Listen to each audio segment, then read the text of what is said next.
Mrs. Winston, third grade class presents.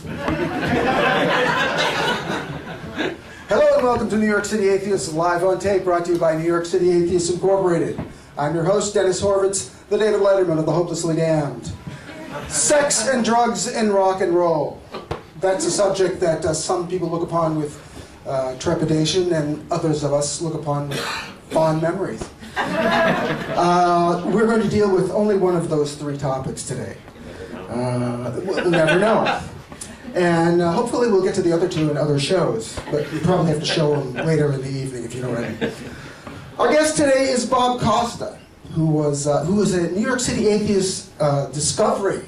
He has been attending our meetings, and we subsequently had him as a guest panelist on one of our sister shows, This Week in Atheism. Happened to be one of my favorite group of shows. It was basically a free-for-all, as I'm saying. In any case, he has been a teacher, and he is going to be discussing today basically the influence of religious ideas on sex and displays of the human body. And he'll answer the question, or ask the question, did pagans have more fun than Christians? He's got an extensive teaching experience, having taught for 30 years. And so he's perfect for a New York City atheist because he's used to unruly audiences. So without further ado, let me introduce Bob Costa. Unfortunately, this is a little dark. This is a treasure, really. This was found in 1925 in the sea in the Bay of Naples. One of the very, very few original Greek bronzes. Anybody know why we don't find many bronze statues? They were melted down. At some point, a bronze statue, when a war comes around, you melt it down for weapons or coinage or something. So very few survive. Almost all of them that we have found were either buried in volcanic eruptions or from the ocean. This extraordinary statue is a young Ephebe, possibly by Praxiteles also.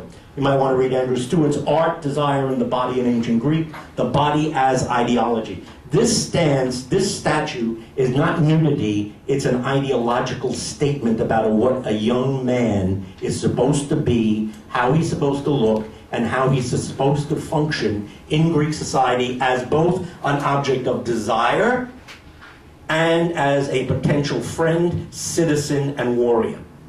Everything he is doing, I could give a whole seminar on that statue, what he's doing, how he's standing, what it means. Everything means something. All right? That would have been originally painted. If it was a little lighter, you could see his glass eyes. Notice we're going to talk about his contrapposto, where you have one leg. That was invented by Polyclitus. It becomes a meme in Western art, even in Hindu art. The Hindus get it when Alexander the Great conquers northern India. So we see it a lot in Hindu statues, Indian statues. It's called the line of beauty, that contrapposto. In the 18th century, Hogarth writes a book on it, and actually very important in Bach and 18th century music theory. They took this extremely serious. I mean, one of the courses I took up at Juilliard, where I'm studying now, my professor just put the first prelude of Bach's Well-Tempered Clavier on the board, and he showed how the whole thing followed what we call the Pythagorean canon, which is the line of beauty. Bach did not do this by accident. This is a copy of the first nude female statue known in the world, also by Praxiteles. It was a statue of Aphrodite of Knidos. The famous legend is that the island of Kos asked Aphrodite to make a statue of the goddess Aphrodite, and when he made it nude, they were shocked and wouldn't buy it, so the nearby town of Knidos bought it, and it became one of the most famous statues of the world, very likely destroyed by the Christians, as we'll see later on. These are copies. This is a famous head in the Louvre, the Kaufman head. This is the Lodovici Aphrodite of Knidos, which is in Rome now, I think, in the collections. Supposedly the story is that his courtesan Phryne, one of his girlfriends, posed for it, and the story is that he had a nightmare one night, and Aphrodite came to him and said, Praxiteles, where did you see me naked to make me like that? All right. So he then puts. Oh, incidentally, in New York, where do we have a copy of this? Out in public, in front of the Plaza Hotel, on top of the fountain. It's called the Venus Pudica, because she's holding herself modestly with her hand in front. It's called the Venus Pudica. There's a statue on the fountain. Next time go by, look at it. It's all around. Now, this is very interesting. Are you all surviving? Is this intelligible? Yes? I'm making some sense? Yes, okay, all right. This is very, very interesting. My doctoral dissertation was, I didn't finish it, but it was going to be on sexuality in ancient Greece. So, well, I know something about this. All right, Aeschines is particularly interesting because one of the things we've learned to do, we have quite a body of what we call the Greek orators have survived. That was basically trials, or a lot of it was trials. What we've learned to do is read it as sociology. And this man, Sir Kenneth Dover, a very great Greek scholar, he wrote a book called Popular Culture in Ancient Greece, and he made a very interesting observation. He said, you know, whatever you can say to a jury must be something that is commonly accepted values and mores of that society, or you wouldn't be able to say it to the jury. All right? You know, you can't tell the jury anything that they're going to be up in hackles about. All right? Now, this famous trial against Timarchus was first used by Foucault in his essay on a boy's honor. Timarchus was on trial for losing his citizenship on the claim that he had prostituted his body as a boy. He was apparently very beautiful. Now, in ancient Athens, everybody, well, let me go backtrack. Aeschines comes before the jury, and he says something that is unimaginable in the modern world. He says to the jury, you know, all of you men on this jury have your boyfriends. You all, we know, have been involved in love affairs. I myself am notorious, all right, in the gymnasium. Now, you could not say that to a modern jury. I don't think. All right, so what these people are saying is, hold it, this must tell us something very profound about what was normal in ancient Greece. All of these men were married. All right? There was no conflict between marriage and sexuality, really. You had your wife and your children, but your boyfriends, your lovers, were in the palaestra, the gymnasium, the theater. All right? And you carried on both lives. All right? And he reads love letters. And he says, we're not putting Timarchus on trial because he was having sex with men, but because as a citizen, he was not allowed to sell his body. It's not sex that's bad, it's the selling of it and making yourself a prostitute. And he lost his citizenship. It's a very famous trial. You know, when I was studying all this stuff way back in the 60s, etc., at Hunter College, etc., it was amazing the text I was using in Greek and Latin. Most of them had been written in the 19th century. And whenever we would get to a passage about sex, they would either blot it out, or it would be, they would do silly things like translate it into Italian or German. As though if somehow if you could read it in Italian or German, it was okay. And it was amazing how bowdlerized texts were, and nobody talked about it. All right? Until Dover wrote his first great book, Greek Homosexuality, and broke the ice. Famous preface, he says, I'm a married man, apparently essentially straight, but nothing sexual horrifies me. And it's about time we started talking about this fundamental feature of Western civilization, sexuality. And it was a Halperin, another great thing. Anybody know when the word homosexual and bisexual was invented? They're not old. 1869, by an Austrian named Kurt Benny. You can read that in the first essay, 100 Years of Homosexuality by David Halperin. And they were coined as back formations. I'll mention that in a minute. Now another way we know what Greek audiences, what their values were. Anybody know who Aristophanes is? The great comic playwright. There's a hilarious, every scene is very funny and very full. You have no idea how sexual these plays are. Even in translation, they have to leave a lot of it out, because it's so graphic in the Greek. I mean, and what's odd is you have these passages of unbelievable poetic beauty, and then the most pornographic graphic descriptions going on the stage.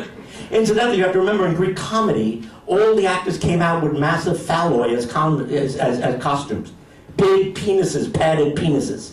And part of the play, they would go into the audience and hit them, and it was very much wild, pretty wild. So, and what's this interesting passage? Aristophanes' joke, he says, well, you know, you've all been in the gymnasium. When the boys are sitting around listening to a lesson, they're all naked. And when they get up in the sand, their buttocks have left impressions. And you know how all their lovers go over to the sand and start looking at the marks in the sand of the boys' buttocks and fighting over who had the nicest one. All right? Now, you couldn't say that in a modern stage. I mean, you couldn't say to an American audience, oh, you're all doing that in the gym, aren't you? In fact, I can't tell you what's happened to the gym. I mean, I go to my local gym. I don't want to go there right now, but I tell you, but it's astonishing how terrified young college men are of their bodies now. It has never been in my lifetime. They sit there with towels. They don't want to. It's just unbelievable. The display of the body terrifies them. And these are mostly all immigrants. You know, so you can't even say they're Americans. It's a sea change in my experience. Now, this is all going to come together. We're getting the Jews and the Greeks meeting in this. This is beautiful. Incidentally, the Greeks have made the most beautiful coins ever. They're just astonished works of aesthetics. This is Antiochus IV Epiphanes. He has a big blowout. He's ruler. He has the empire after Alexander dies, and he's in control of what is Israel, Palestine, Jerusalem. The Greeks freaked out over circumcision. They regarded it like genital mutilation. You know, the way we talk about female circumcision as genital mutilation. The Greeks regarded circumcision that way. They were quite horrified by it. And on top of it, what really upset the religious Jews in Jerusalem and Israel was that Antiochus built gymnasia where naked men and boys performed. He built theaters, and this caused the Maccabean revolt. It is the first time where we get the clash between Hebraism and Hellenism, which is going to be with us till today. All right? Where we get one part of the population horrified by sexuality and display of the secular part. Actually, it goes on very much in Israel, I understand, between Haifa and Jerusalem. There was just a thing on NPR the other day about how there's this really intense hatred between the religious communities of Jerusalem and the highly secularized communities of Tel Aviv, you know, where they're partying all night. So, you know, this goes back at least to Antiochus. Now, we're moving ahead. We're not doing a whole history of civilization here, although it may sound like that.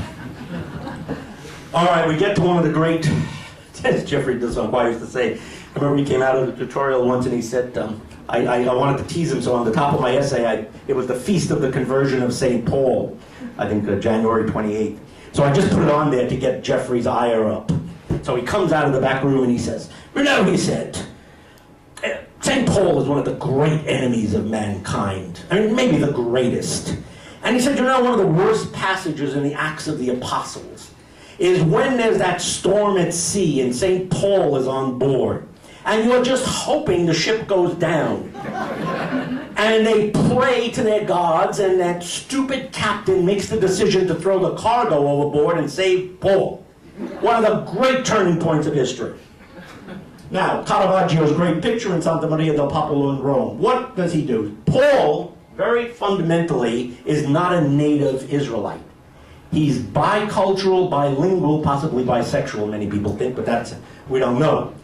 What really makes him able to transfer Judaism is he's not a native Jew. He speaks Greek and he had some Greek education. And therefore, he's going to transfer Judaism from a tribal cult into a Greek-style religion. What he's going to do is he's going to take this cult of the dying Messiah and translate it into the language of the Hellenistic dying gods, Dionysus, Apis, Osiris, the gods who rise and are resurrected. Jeffrey makes a brilliant remark in here from a viewpoint of materialist understanding. Makes a stunning, that one sentence people would kill for if they had thought of it. He says what Paul really did was transfer the ideological perspective of a Jewish Palestinian peasant, and he has a brilliant excursus on how far as we can tell, Jesus always avoids going into Greek cities. Whenever there's a Greek city or a village on his way, he goes around it and stays in the Jewish countryside. And he said the genius, if you want to call it that, of Paul, is to translate that Palestinian country view into the international world of the Greek Hellenistic mind and cities. Stunning observation. Okay.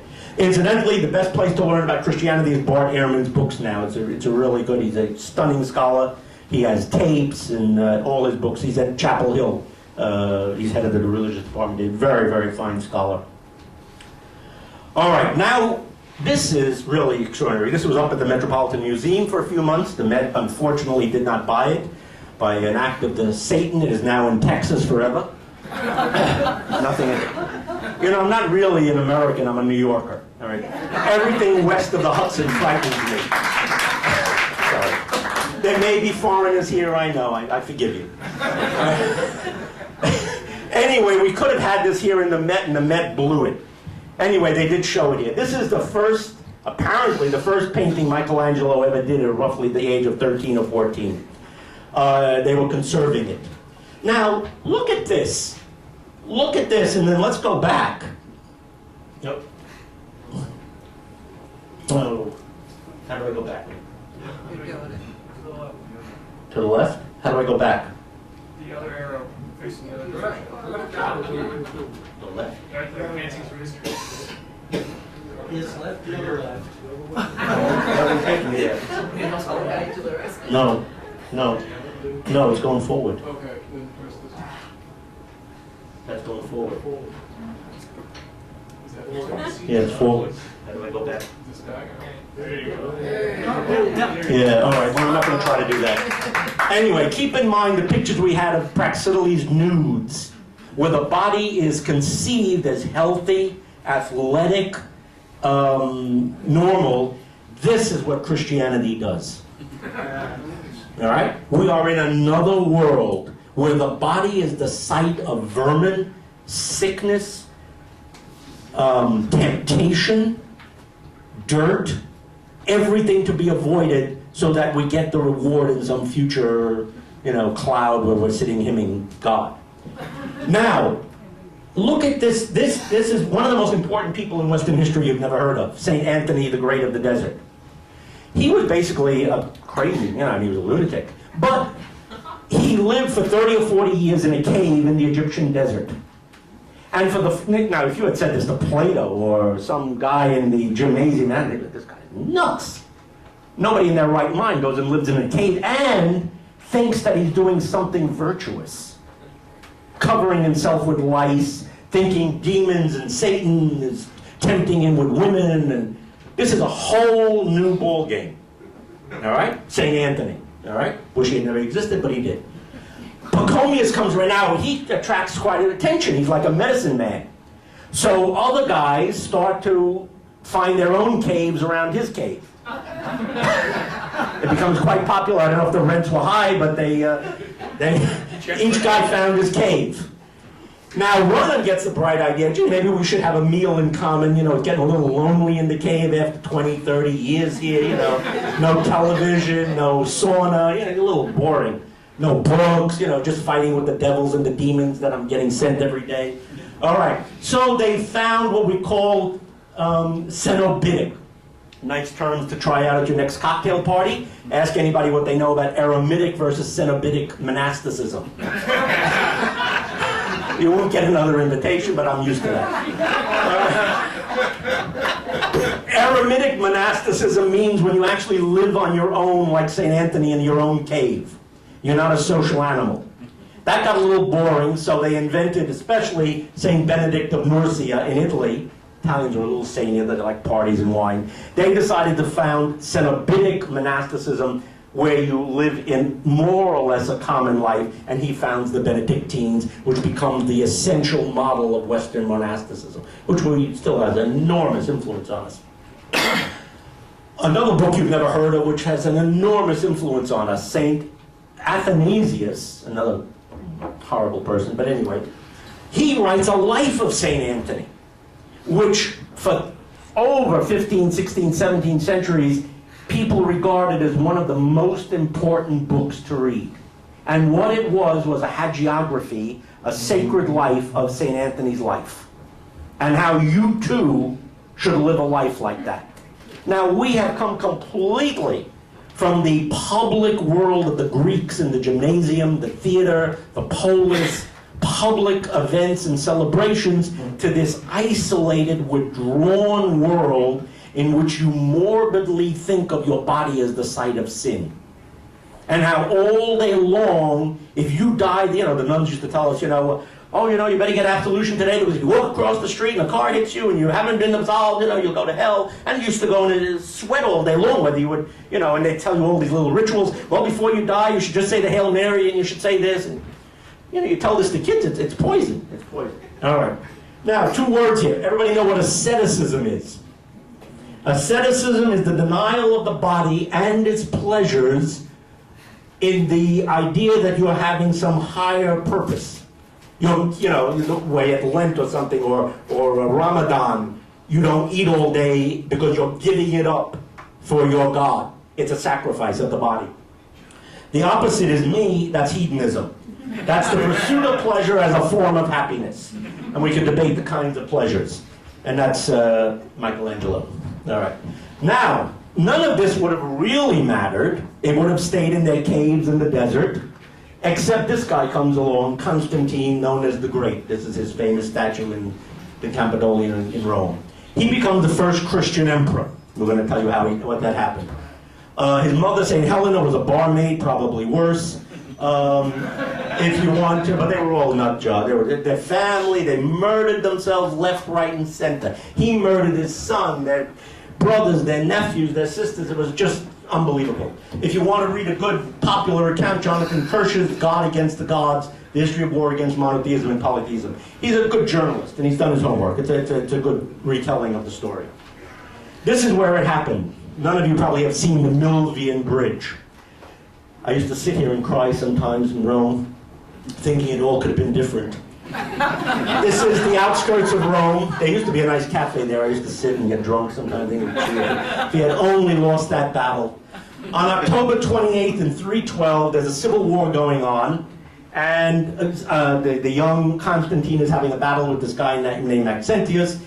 Many years later, he tells, what's his name, Caesarea, he'll come to me in a minute, whatever his name was. He tells his biographer, Eusebius of Caesarea, that, well, before the battle, he looked up in the sun and he saw a cross.